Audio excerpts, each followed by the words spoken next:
Tiny Australian Towns, Irvinebank edition. Irvinebank is a tiny Australian town in North Queensland, just about an hour and a half from Cairns. According to the 2021 census, it had a population of around 113 people, and it's located in super hilly country, very undulating, that actually forms the base of the foothills for the Atherton Tablelands. Irvinebank was founded in 1884, but it was then known as Gibbs Camp, and its main industry at the time was mining. Unfortunately, in October of that same year, 1884, it was also the site of a massacre of Aboriginal Australians, and all the people that were part of that were acquitted on trial. An unfortunately unsurprising occurrence for the times. Today, mining is no longer a huge industry in the area, but unfortunately the landscape does bear the scars of that. I was in Irvinebank in 2024, and believe me, there is a host of poisonous creeks.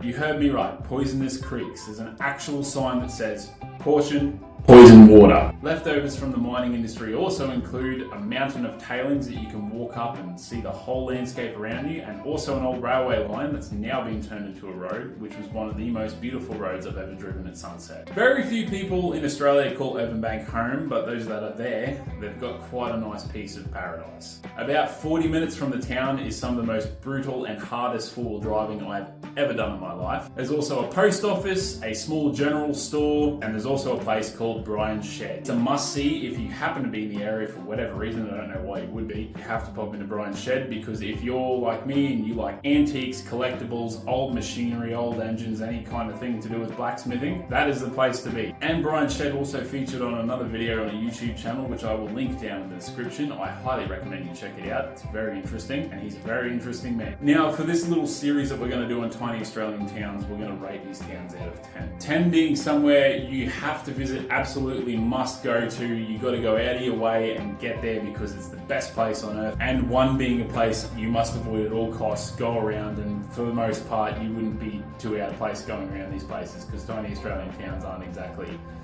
located near any major population centres. On the scale, taking into account everything I've talked about today, I would rate Irvinebank an 8 out of 10. If you happen to find yourself in the Atherton Tablelands or near Mareeba or near Cairns or whatever, and you've got a car, just go for a drive. It's an hour and a half. It's something to check out. It's a pretty cool little town, and the people there are very lovely. All right, thanks for watching this one. Tell me, what tiny Australian town should I do next?